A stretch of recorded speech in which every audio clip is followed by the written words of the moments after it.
हैं? नहीं लौटोगे, जागते रहोगे। ये सुदेश गोयत जी हैं। अभी कितने बजे आ गए थे आप?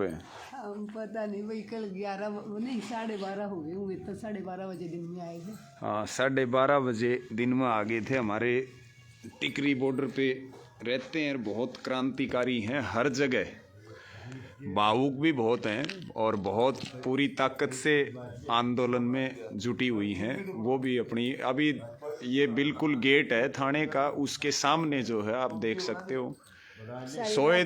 हाँ, लेट करके 1 मिनट भी नींद नहीं आई होगी। नींद नहीं आई। और इधर हमारी बहन है, आपका नाम? बिंदु। इंजीनियर बिंदु। हाँ, आप वहाँ भी गए थे पानीपत वाली महापंचायत में। हाँ, तो ये अपनी बात रखेंगे सुदेश गोयत जी। बात ये रखनी है भैया, अभी 11 बजे अपनी मीटिंग होनी है, पंचायत होनी है, अपने किसान आगू आ रहे हैं सारे, तो जितने भी बहन भाई पहुंच सकते हैं आप लोग पहुंचे, जो नहीं पहुंच सकते वो आप शेयर करें। हम लोग तो कल से यहाँ बैठे हुए हैं, सारी रात हो गई, सारी रात से बैठे हुए हैं। नींद तो नहीं आ रही, क्योंकि कभी भी कोई यहाँ से गुजरता तो एकदम देखते कौन आया, कभी पुलिस वाले हैं, कभी अपने टावर जा रहे हैं। और उसके बाद मच्छर, इतने बड़े बड़े मच्छर हैं जो भी कर रहे हैं, तो नींद तो नहीं आ रही है। शायद सुबह के टाइम थोड़ी सी आएगी, लेकिन जो भाई बीमार हैं, जो भाई हमारा जिंदल हॉस्पिटल में है, उसके लिए प्रेयर कर रहे हैं कि जल्दी से जल्दी वो ठीक हो जाए। सच में सबसे पहला काम उसका है कि वो स्वस्थ हो जाए। उसके बाद जिन आदमी के कारण उसकी यह हालत हुई है, उस मंत्री को और उस मंत्री के साथ जो लोग, उनके ऊपर FIR दर्ज होनी चाहिए।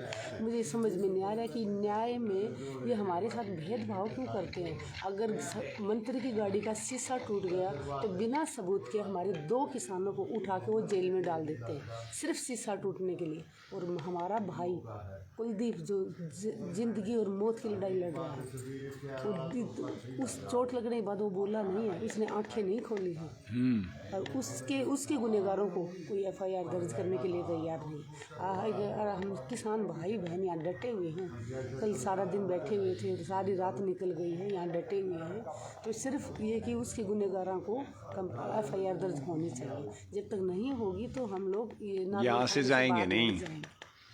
बहुत सब भी जुड़े, ज़्यादा से ज़्यादा जुड़े, एकता बनाए रखें। एकता हमारा सबसे बड़ी ताकत है और अनुशासन हमारा सबसे बड़ा हथियार है।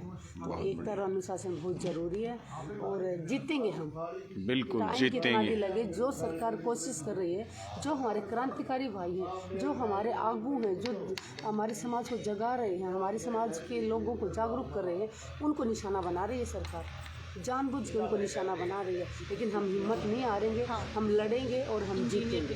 ये कायर है सरकार, इन सरकार की हिम्मत नहीं है किसानों की आंखों में आंख डाल बात करने का, इसलिए हमेशा ये पीछे से वार करती है। लखीमपुर खीरी में हमारे भाइयों के ऊपर गाड़ियाँ चढ़ाई थी, इन्होंने पीछे से चढ़ाई। तो इसलिए मेरे भाइयों सारा राम राम, सत श्री अकाल, और एकता बनाए रखो और ज़्यादा से ज़्यादा संख्या में आप यहाँ पहुँचो। बहुत धन्यवाद। अभी सुदेश जी ने अपनी बात रखी, आप क्या कहोगे? हमारी बहन है बिंदु चौहान जी। हाँ जी। मैं बस अपने सभी भाई बहनों से सबसे यही प्रार्थना करूंगी कि ज़्यादा से ज़्यादा संख्या में यहाँ पर पहुँचे थाने में, ताकि हम अपने भाई को इंसाफ दिला सकें। और जो मेरे चाचा ताऊ बुज़ुर्ग जितने भी यहाँ पे बैठे हुए हैं, जितने भी भाई मेरे रात को यहाँ पर डटे हुए हैं, उनका भी हौसला बढ़े कि हाँ, कि हम अकेले नहीं हैं, हमारे साथ यहाँ पर सभी लोग हैं। तो भारी से भारी संख्या में यहाँ पर सुबह पहुँचे और हमारे भाई के लिए इंसाफ के लिए गुहार लगाएं, ताकि दोबारा पुलिस ये सब करते हुए डरे। उनको ये पता लगे कि जो करनाल में हुआ था, टोहाना में हुआ था, सिरसा में हुआ था, नारनौल में भी दोबारा पुलिस हमारे भाइयों के ऊपर हाथ डालते हुए 70 बार सोचे कि उनके ऐसा करेंगे तो हम सब इकट्ठे हैं, पूरा हरियाणा एक कॉल पर कहीं भी आ सकता है। तो आप उनको, हमारे जो किसान आगू हैं, उनकी ताकत बने, आप भारी से से भारी संख्या में यहाँ पर पहुँचे, क्योंकि किसी भी आंदोलन को सफल बनाने के लिए होश, जोश और अनुशासन तीनों चीज़ चाहिए।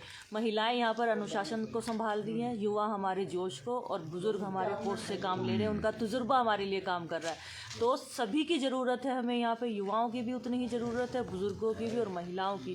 तो भारी से भारी संख्या में यहाँ पर पहुँचे ताकि हम अपने भाई को इंसाफ दिला सके। और वो जो नेता इतने घमंड में आकर हम किसी भी को भी किसान को हाथ लगाने से पहले 70 बार सोचे, जो इतने घमंड में आते हैं, मारपीट करके चले जाते हैं, चाहे वो लखीमपुर खीरी हो, चाहे आज वो नारनौंद हो, चाहे वो बसाड़ा टोल हो, कहीं पर भी होता है। तो ये हमें संयुक्त मोर्चे से भी कहेंगे और हमारे भाइयों से भी कहेंगे कि आप लोग कोई ऐसा फैसला कीजिए जिससे आगे पुलिस भी ये काम करने से पहले भाई कोई कई बार सोचे, आयुष सिन्हा था, उसकी भी प्रमोशन करके उसको चंडीगढ़ भेज दिया गया। अब ये बात तो सबको समझनी पड़ेगी, एक साथ होकर, एक साथ मिलकर इस आंदोलन को कुछ ऐसा रूप देने की ज़रूरत है ताकि बार बार सर ना फुराए। 750 से ज़्यादा शहादत हो चुकी है, अब और कितनी शहादत, कितनी शहादत। सबसे बड़ा सवाल हमारा ये है कितनी। हम लोग अपनी जान की बाजी लगाने से नहीं डरते। हमने वादा किया था कि यहाँ से नहीं हटेंगे। रात को भी हम लोग यहीं थे, सुदेश जी भी यहीं थी, मैं भी यहीं थी, हमारे बहुत सारे बुजुर्ग भी यहीं थे, और जो गए हैं घर, वो अपना घर संभालने गए हैं, क्योंकि महिलाओं के लिए हर चीज़ देखनी ज़रूरी है। अगर मेरे आप लोग भी सब यहाँ पर बैठे हैं, इसलिए बैठे हैं कि गांव में उन्हें पता है कि घरों में महिलाएं घर संभाल कर बैठी हुई हैं, उन्हें किसी तरह की चिंता करने की ज़रूरत नहीं है। लेकिन उन महिलाओं से भी ये कहेंगे कि कुछ दिन की बात है, आप लोग भी घर को थोड़ा सा साइड में करके बाहर निकलिए, क्योंकि अब ज़्यादा से ज़्यादा, चाहे वो बॉर्डर पर संख्या बढ़ानी है, चाहे ऐसे धरनों पर संख्या बढ़ानी है, यहाँ पर ज़रूरत है, हमें सबकी ज़रूरत है, चाहे वो बच्चा हो, बड़ा हो, युवा हो, महिलाएं हैं। तो हाथ जोड़ के आप सबसे विनती है कि 11 बजे महापंचायत में सब जरूर से ज़रूर पहुँचे ताकि हमारे भाई को इंसाफ मिले। बहुत धन्यवाद। और अभी आप देख रहे हो चाय भी आ गई है, क्योंकि 4:15 हो गए हैं। तो यहाँ सारा खाने का, टेंट का सारा प्रोग्राम यहीं चलेगा जब तक बात नहीं बन जाएगी, जब तक जीत नहीं हो जाएगी। ये भाई हमारे चाय दे रहे हैं अभी, और उधर भी हमारे बैठे हैं तपे के प्रधान कृष्ण जी और सारे लोग। तो ये साथियों, यहाँ सुबह 11 बजे फिर ये लगातार यहाँ धरना चल रहा है, घेराव चल रहा है, और सुबह 11 बजे फिर जो है यहाँ पे महापंचायत होगी। तो सबका बहुत धन्यवाद, आप सब जुड़े और इसको शेयर ज़रूर कर दें। सब साथियों का बहुत बहुत धन्यवाद। जय किसान सबको।